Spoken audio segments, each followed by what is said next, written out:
Hello students, good morning to all. Once again, I welcomes you in the session of Emerging Trends in Information Technology, Computer and Information Technology. Here we are going to start the 6th unit, that is types of hacking. Before going to start, we are going to see what are the course outcomes of this course and which course outcome will map to this unit. Okay, the last one, that is detect network operating system and application vulnerabilities, will map to our 6th unit. Now first one is describe. After completion of this course, you all are able to describe artificial intelligence, machine learning and deep learning. Then second one is you all are able to interpret IoT concepts. Third one is compare models of digital forensic investigation. Next one is you all are able to describe evidence handling procedures, then which will map to 4th unit, and 5th unit having the course outcome, that is describe ethical hacking process, as you already know. And the last one for this unit, particular unit, the course outcome is detect. You all are able to detect network operating system and applications vulnerabilities. Now this is our 6th unit, that is last unit, types of hacking, having 16 marks. Now we want to, first of all, we want to know what are the particular unit outcomes for this unit. That is, first one is after completion of this unit, what you all are able to perform. That is, first one unit outcome is you all are able to describe network infrastructure vulnerabilities. Then second one is list operating system vulnerabilities. After that, you all are able to describe messaging system vulnerabilities. The next one is you all are able to describe web vulnerabilities. And the last one unit outcome that you have to perform is describe database vulnerabilities. If you all are able to perform these unit outcomes, then you successfully got all the concepts from this unit. Okay, now we are going to see which are the contents of this unit. That is, first point is network hacking, second point is operating system hacking, then third point is applications hacking. The first point, network hacking, having sub points, that is network infrastructure vulnerabilities, scanning ports, ping sweeping, then scanning SNMP, then grabbing banners, analysis network data and network analyzer, MacDaddy attack. These are the different points included in the network hacking. Then next one, wireless LAN will be there. 6.2 operating system hacking includes introduction of Windows and Linux vulnerabilities. Then 6.3, that is application hacking, which include messaging system, web application, database system. Messaging system includes vulnerabilities, email attacks, email bombs, banners, best practices for minimizing email security risk. Web applications include web vulnerabilities, then directories, traversal and countermeasures. Then database system includes database vulnerabilities and best practice for minimizing database security risk. These points we are going to see in this unit. Now first point is network hacking. What is network hacking? Network hacking, computer network is one of the most fundamental communication system in our organization. Network consists of different devices like routers, firewalls and even generic hosts that we must access as a part of ethical hacking process. There are thousands of possible network vulnerabilities. That is, what is vulnerability? Weak or easy to identify is nothing but vulnerability. Means what in Marathi we can say that ashakta or संवेदनशील. Okay. There are a number of possible network vulnerabilities, equally as many tools and even more testing techniques. We don't need to test our network for every possible vulnerability using every tool available. We can eliminate many well-known network vulnerabilities by simply pitching our network host with the latest vendor software and firmware patches. We can eliminate many other vulnerabilities by following some security best practices in our network. Now we will see the first point from network hacking, that is network infrastructure vulnerabilities. Network infrastructure vulnerability are the foundation for all technical security issues in our information system. These lower level vulnerabilities affect everything running on the network. Okay, whatever the points included in our network that will be affected by the network infrastructure vulnerabilities. These lower level vulnerabilities affect everything running on our network. That's why we need to test for them and eliminate them whatever possible. Our focus for ethical hacking tests on our network infrastructure should be find weaknesses that others can see in our network, so we can quantify our level of exposure. Many issues are related to the security of our network infrastructure. Some issues are more technical and require us to use various tools to access them properly. We can access others with a good pair of eyes and some logical thinking. Some issues are easy to see from outside the network, and others are easier to detect from inside our network. In network infrastructure, security involves assessing different areas like where such devices as firewall or IDS, that is intrusion detection system, are placed on the network and how they are configured. The second one is what hackers see when they perform port scans and how they can exploit vulnerabilities in our network host. Next one is network design, such as the internet connections, remote access capabilities, layer defenses, and placements of hosts on the network. After that, the next point will be next area is interaction of installed security devices, then protocols in use. After that, commonly attacked ports that are unprotected, then network host configuration, and last one is network monitoring and maintenance. These are the few areas where the network's infrastructure security is involved. If any of these network security issues is exploited, such things can happen, like a DOS attack can take down your internet connection or even your entire network. Then second one is a hacker using a network analyzer can steal confidential information in emails and files being transferred. Then backdoors into your network can be set up, and specific hosts can be attacked by exploiting local vulnerabilities across the network. That's why we always want to remember the following things, like the test our system from both the outside and inside out. Obtain permission from partner networks that are connected to our network to check for vulnerabilities on their ends that can affect our network security, such as open ports and lack of firewall or misconfigured router. Network testing and port scanning tools, likewise SNMP, SuperScan, NetScan, Nmap, and Nmapwin, Netcat. These are the different tools which are used in the network infrastructure vulnerability. Then the second point in the network hacking is scanning ports. A port scanner is a software tool that basically scans the network to see who is there. Port scanners provide basic views of how the network is laid out. They can help identify unauthorized hosts or applications and network host configuration errors that can cause serious security vulnerabilities. Then the big picture view from port scanner often uncovers security issues that may otherwise go unnoticed. Port scanners are easy to use and can test systems regardless of what operating systems and applications they are running.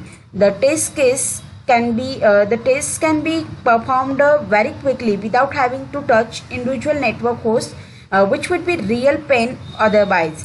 Port scan tests can takes time. The length of time depends on number of hosts we have, the number of ports we scan, the tools we will use, and the speed of our network links. Also perform the same test with different utilities to see whether we get different results. Not all tools find the same open ports and vulnerabilities. This is unfortunate, but it's a reality of ethical hacking tests.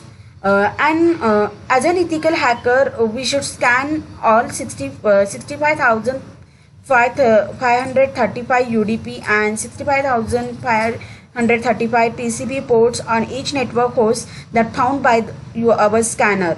If we find questionable ports, look for documentation that the application is known and authorized. For speed and simplicity, we can scan commonly hacked ports. Here is the table which shows that commonly hacked ports in the network infrastructure. In this table, the first column shows the port number, then second column shows which are the services of that port and which are the protocols used by that particular port. That first one is port number 7, having service echo, protocols are TCP UDP. Same for 19, port number 19, service is charging and protocols are TCP UDP. Then after that, port number 20, which is providing the service of FTP, that is file transfer protocol, and protocol usually is TCP. After that, port number 21, which is providing the service, that is FTP control, which is also using the protocol TCP. Port number 22, that is providing services of SSH, having protocol TCP. Port number 23, providing service of telnet, having protocol TCP. Port number 25 is providing the service of SMTP, that is simple mail transfer protocol, which is again used the protocol of TCP. Then port number 37, here the providing service is daytime and protocols used are TCP UDP.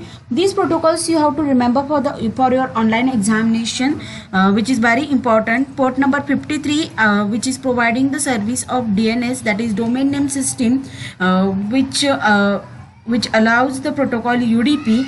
Then port number 69, which provides the service of TFTP, that is trivial file transfer protocol with UDP protocol. Now port number 79, which provides the service of finger and having the protocols of TCP and UDP. Then port number 80, that is providing the service of HTTP, hypertext transfer protocol. Already we know, you already know all the services in detail, which are the names of our protocols, okay, which we have studied in the second unit. After that, which uses the protocol TCP. Then port number 110, that is 110, provides the service of POP3, that is Post Office Protocol version 3 with TCP protocol. Then port number 111, which provides the service of SUN RPC, remote procedure call. We can call it as a remote procedure call, having protocols TCP and UDP.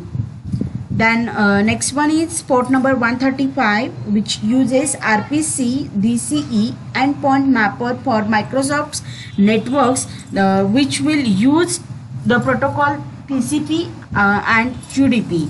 Next one is 137, 138, 139 port numbers, provides the services NetBIOS over TCP IP protocol that uses again same protocols that are TCP and UDP. Now port number 161, again which will use for SNMP, that is simple network management protocol, having protocols TCP UDP.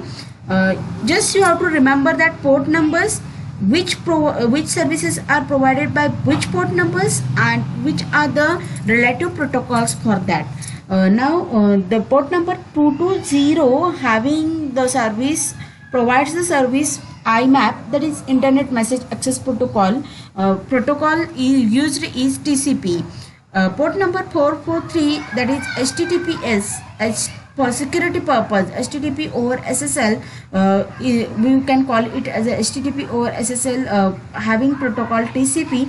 Then port number 512, 513, 514, which provides a service of Berkeley commands such as RSH, reexec and relogin, likewise. Then protocol used is TCP. Port number 1214 that provides service Kaza and Morpheus having protocol TCP UDP. Now next one is here you can see again 1433, 1434, 3389 port numbers. Port number 1433 provides service like Microsoft SQL Server having protocol TCP UDP. Port number 1434 provides service like Microsoft SQL Monitor having protocol TCP UDP. Port number 3389 provides the service of Windows Terminal Server with the protocol TCP. Port number 5631, 5632 again provides the service of PC Anywhere with the protocol TCP. Port number as I told you that port number 3389 which is used for Windows Terminal Server with a TCP protocol. Then port number 6346, 6347 which is used for Guntela for having protocol TCP UDP. Port number 12345, 12346, 12631, 12632, 20034, 20035 which provides the services like NetBus having TCP protocol. Then port number 27444 which provides service like Trino having protocol UDP. Now port number 27665 provides the service of Trino with TCP protocol. Then port number 31335 provides the service of again Trino with UDP protocol. 31337 provides service of backup orifice with UDP protocol, and 34555 provides service of Trino with UDP protocol. Okay, this table is very important for your online examination. Now we will see the countermeasures for port scanning. Okay, we can implement various countermeasures to typical port scanning. That is traffic restriction, gathering network information, traffic denial will be there. Now what is traffic restriction? Enable only the traffic you need to access internal host, preferably as far as possible from the host you are trying to protect. We apply these rules in two places: external router for inbound traffic and firewall for outbound traffic. Configure firewalls to look for potentially malicious behavior over time, and have rules in place to cut off attacks if a certain threshold is reached, such as 100 port scans in 1 minute. Most firewalls IDS, that is intrusion detection systems, and detect port scanning and cut it off in real time.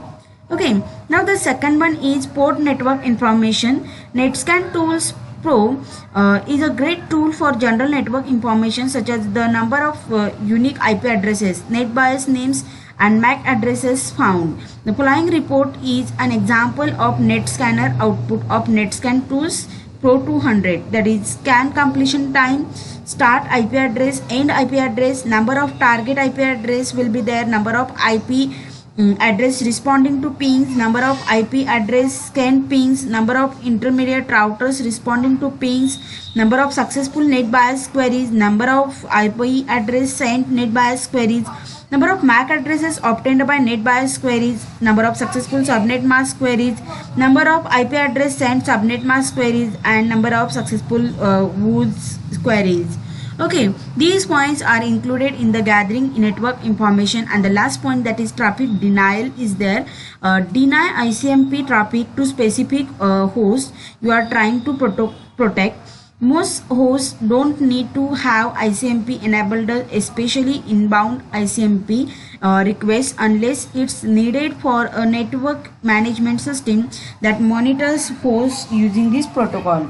We can break applications on our network, so make sure that we analyze what's going on and understand how application and protocols are working before we disable such network traffic as ICMP. Okay, this is all about the scanning ports. Now we are going to see ping sweeping. Now what is the concept of ping sweeping? That is, port sweeping is regarded by certain system experts to be different from port scanning. They point out port scanning is executed through the searching of a single host for open ports. However, they state that port sweeping is executed through the searching of multiple hosts in order to target just one specific open port. While port scanning and sweeping have legitimate uses with regard to network management, unfortunately they are used almost as frequently for purpose of criminal activity, which includes a serious threat. A serious threat, firewall protection will be there. Now, what is included in the serious threat? Anytime there are open ports on one's personal computer, there is a potential for loss of data, the occurrence of virus, and at any times, even complete system compromise. It is essential for one to protect his or her virtual files, as new security risks concerning personal computers are discovered every day. Computer protection should be the number one priority for those who use personal computers. Port scanning is considered a serious threat to one's PC, as it can occur without producing any outward signs to the owner and that anything dangerous is taking place.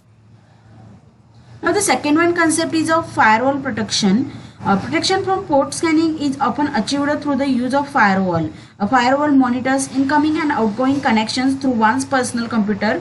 One technique used by firewall technology is opening of all ports at one time.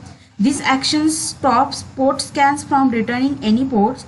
This has worked in many situations in the past. However, most experts agree it is the best to have all open ports investigated individually. Another approach is to filter all port scans going to one's computer. An individual can also choose to port scan his or her own system, which enables one to see the personal computing through the eyes of hacker. Firewall are the best protection one can invest in with regard to port scanning. Firewalls deny outside access to an individual's personal computer. With this type of protection, a personal computer is essentially hidden from unwelcome visitors and is also protected from variety of other hacking techniques. With firewall software, an individual is assured that his or her sensitive and personal information remains protected. A ping sweep for all your network subnets and hosts is a good way to find out which hosts are alive and nicking on the network. A ping sweep is when you ping a range of attackers using Internet Control Message Protocol packets.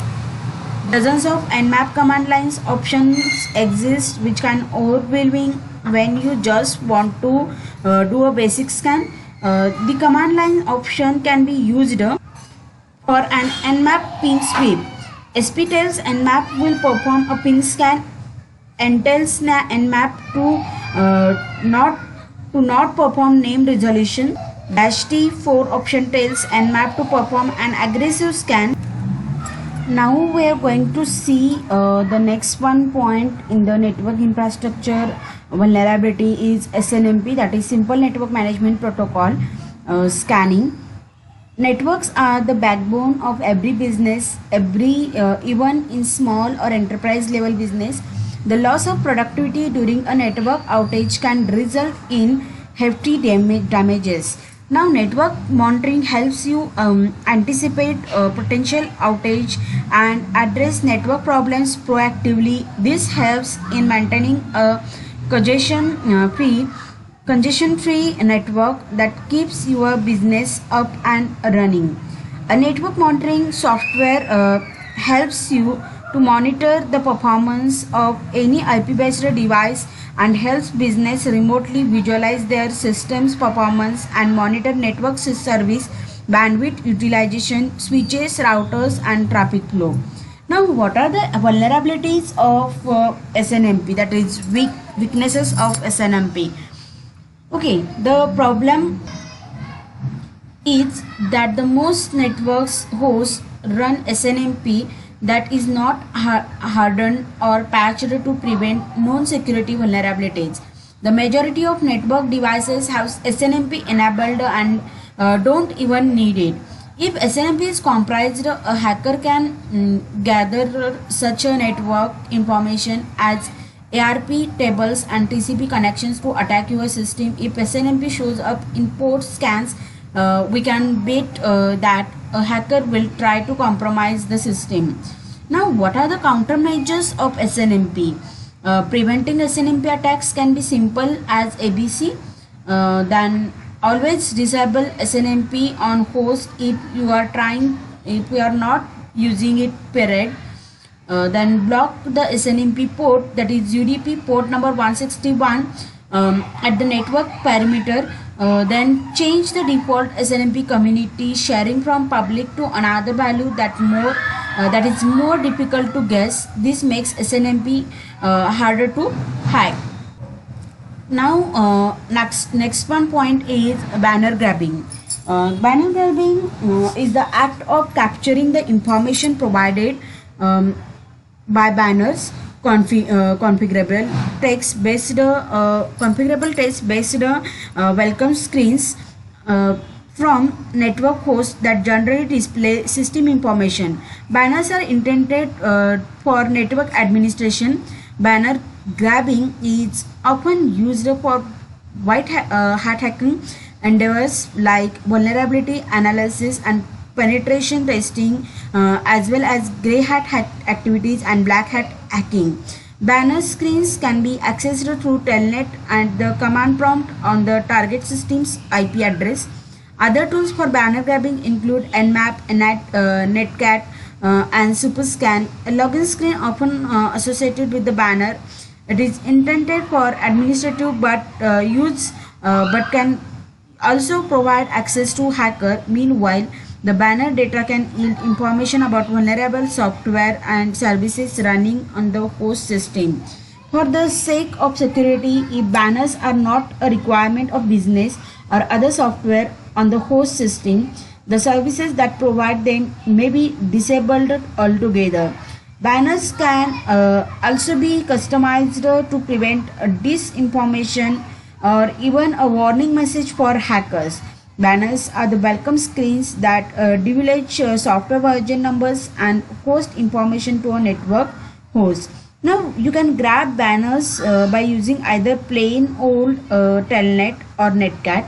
Now what is that telnet and after that netcat? Telnet you can telnet to host on the default telnet port, that is TCP port number 23, to see whether you are presented with the login prompt or any other information.